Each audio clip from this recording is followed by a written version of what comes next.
Before we get started with today's video, man, make sure you guys check out that SoCal G Instagram. I mean, just look at the quality of this shirt. This is really nice quality, man. Link will be down in the description. Check out their website. Get yourself some sick gear, some sick decals, man. Rep that. Yeah, what is going on, YouTube? It's your boy Denali, aka Don Squally, and we back at it with another little build video.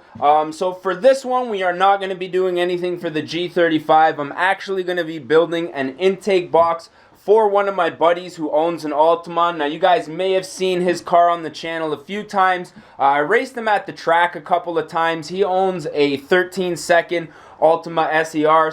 He has a big 4-inch filter with a 6-inch, actually it's a 6-inch filter with a 6-inch velocity stack down to 4-inch, and he wanted me to build him a custom airbox, and this is pretty much what we came up with. He came up to my place last weekend and we just went over a few ideas, mocked up this cardboard template. Now, I didn't take any footage that day just because it was kind of a tedious process, putting pieces in, making, cuts, making sure it fit, having to cut different pieces and stuff. And you guys have seen me make cardboard templates before in the past for my duckbill spoiler, which I made for the G35. And this one was a little more in-depth, probably one of the more trickier ones that I've done in the past, but we got it done. And today what I'm going to do is make this cardboard box right here out of sheet metal. So the idea is to make all of these cuts. There's not too many. I got 4, 5, 6 pieces that I need to cut out, which shouldn't be too tricky. Really, the hardest part is going to be these oval curves right here, but I should be able to Dremel those out. And then I'm going to probably tack them all together and then use a little bit of short strand fiberglass to kind of fill all the holes up. Now, I would weld them completely solid, but the thing is with metal that's this thin, you tend to burn through it if you're putting too much heat to it for a long period of time. So I think tacks and then filling it with the body filler is just going to be a safer way to do it. So yeah, I'm going to cut all of these pieces out. When I get everything cut out, I'm going to show you guys.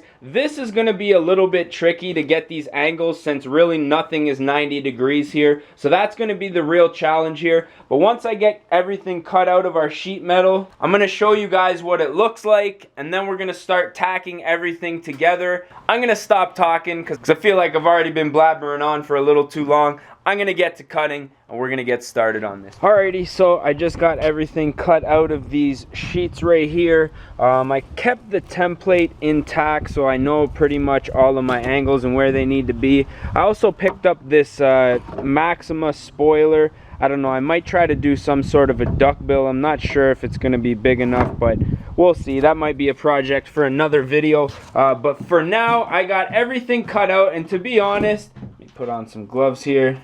Cutting and prepping is probably the most time-consuming thing. Like, I should be able to tack this all together in about 30 minutes. I just spent like almost 2 hours just cutting and, obviously measuring. I had to use the jigsaw for these holes. I'll grind that out, make it look pretty later. But I have all 6 pieces that I need for the project.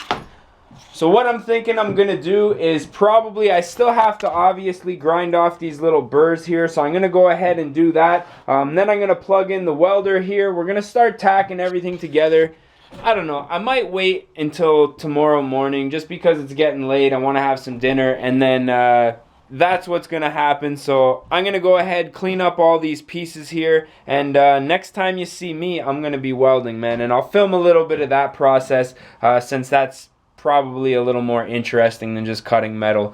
So yeah, see you guys in a minute. Alrighty, so it's the following day. I'm feeling refreshed. I got good thoughts running through my head right now. So basically what I ended up doing is just clipping the metal cutout pieces to the cardboard template, and this is pretty much why I wanted to keep this intact. So what I think I'm gonna do, I was gonna use some magnets to hold this in place, but really there's no perfectly 90-degree angles on this entire thing. So what I think I'm gonna do is actually use the cardboard template to just tack a few spots. Now this obviously the cardboard's definitely gonna light on fire, so I'll just make sure that I blow that out when it does. But if I can get 2 tacks on here to just start the base of everything, I think that should be a pretty good start. So I'm gonna go ahead, do that real quick, and yeah, then we should be good to go.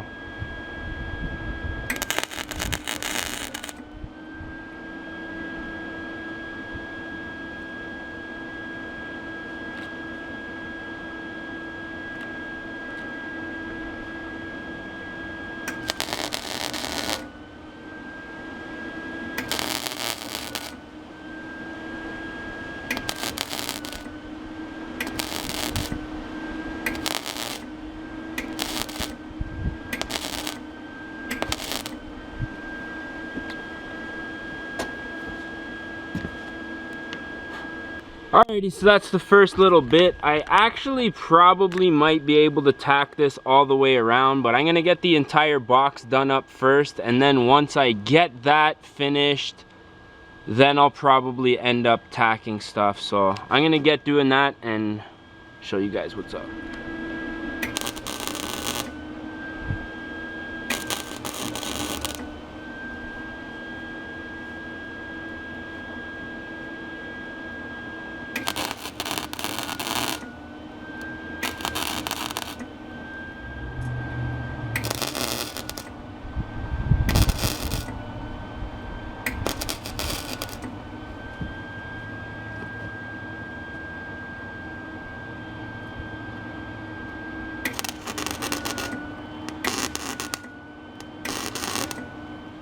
Alrighty, so I didn't film too much of that stuff, but I just finished tacking the box all together.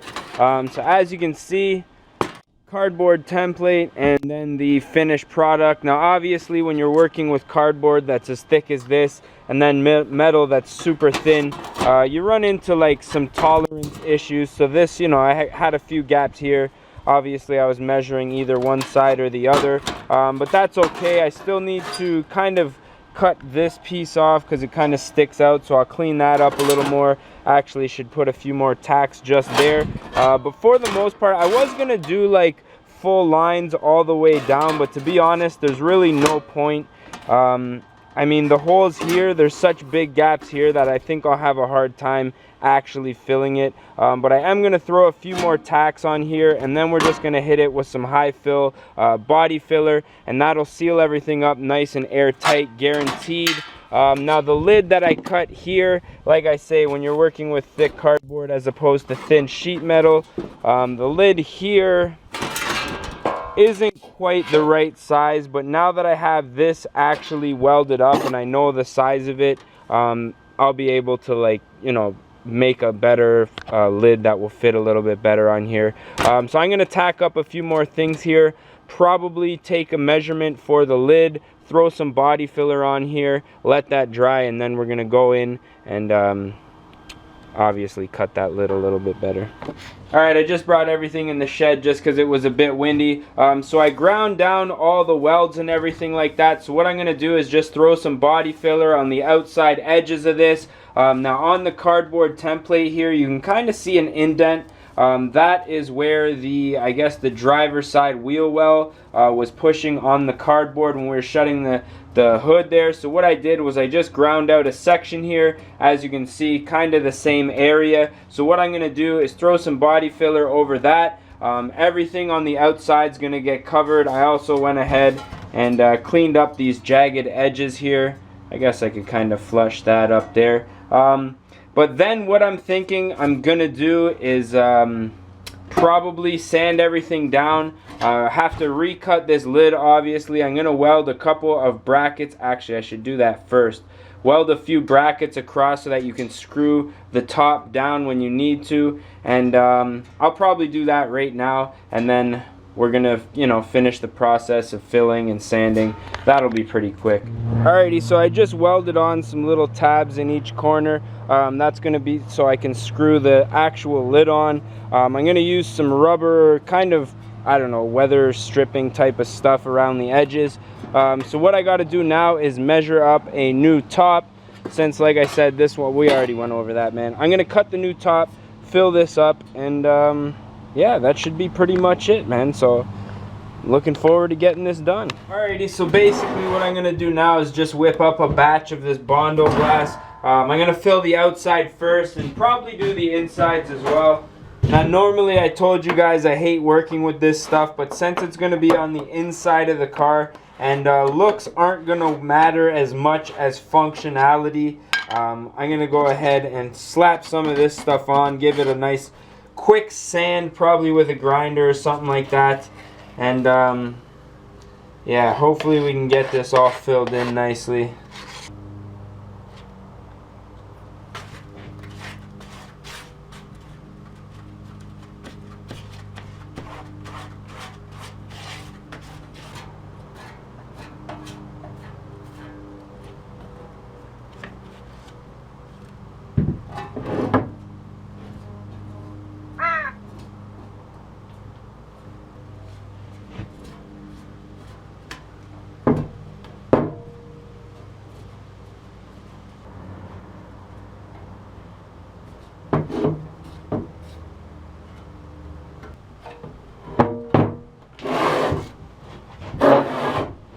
Alrighty, so that's rough coat number 1. I'm going to mix up another batch of this stuff, let this harden up a little bit more, and probably go at it with coat number 2. Alrighty, second coat done.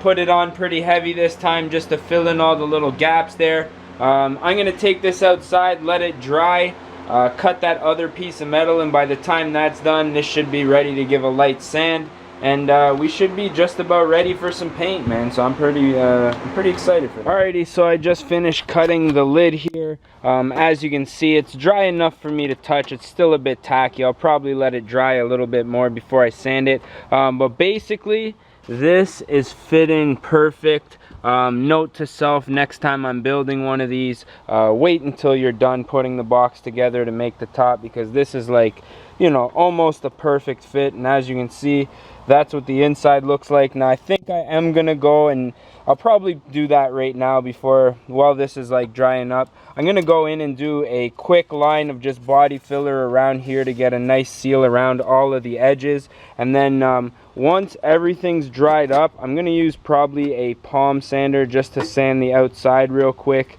make it look somewhat pretty, get rid of all these little high spots there, and then probably drill some holes in each corner so that we can do a self-tapping screw there. And that should be pretty much it. Now I am going to locate some rubber weather stripping to go around here and probably around the hole where the intake goes in. I made this a little bit bigger so that I can put some yeah, you know, just something to make it seal a little better and, you know, not have the metal rubbing through any rubber or anything like that.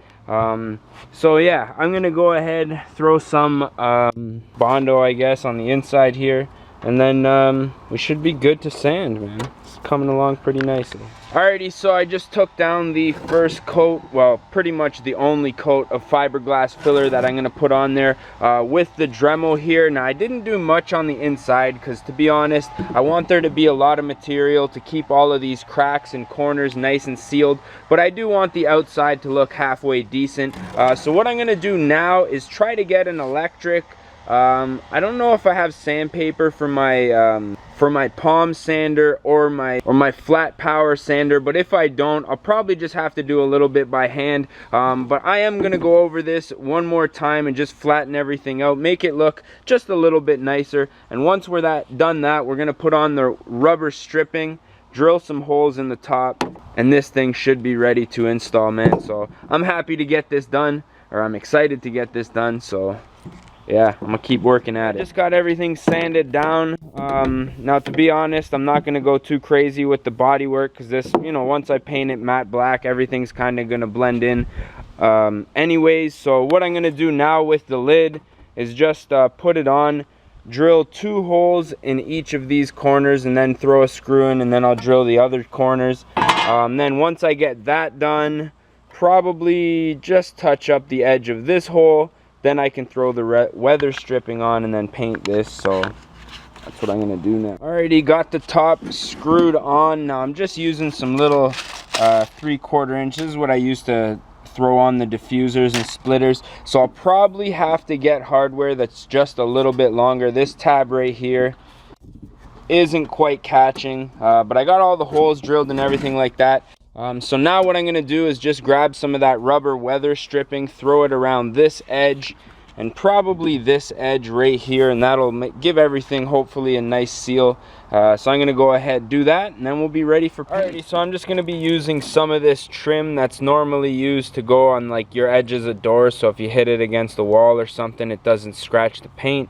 I'm going to use it just to go around every single edge, make a nice kind of seal on the top when we put the screws on, and hopefully that'll keep any air from entering. Obviously this is probably not going to be an airtight seal, but I don't want it to be too close because I don't want the movement of the intake to interfere, get scratched up, and potentially, you know, cut a hole through that.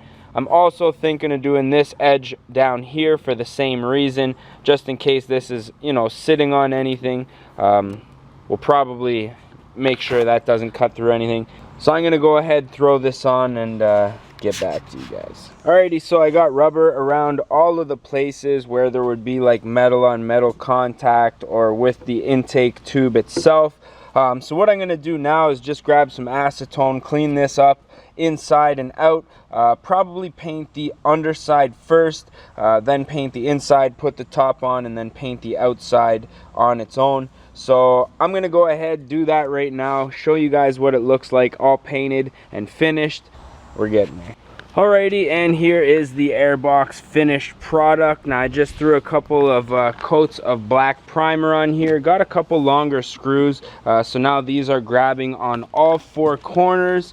The trim is all around looking good. Like I said, I didn't do too much sanding on the side, so you can clearly see where I body filled, but for the fact that it's going to be underneath the hood, and this is going to be like the side that you see the most, the intake tube obviously coming in there, so when you open the hood, this top piece really is going to be the most seen piece, and I mean that's clearly, you know, hasn't been touched with any body filler. So I'm thinking I'm probably going to put an end to this one. So if you guys enjoyed this one, don't forget to smash that like button. As always, if you guys want to see more and you're not subscribed yet, definitely subscribe. Now this is you know, a little bit more than I would do on my own car, but when you have pretty much full bolt-ons and you're just looking for that little extra bit of horsepower, something like this would probably be not a bad idea, man. But yeah, that's gonna be it. So as always, I'm your boy Don Squally. We're gonna catch y'all at the next one, man.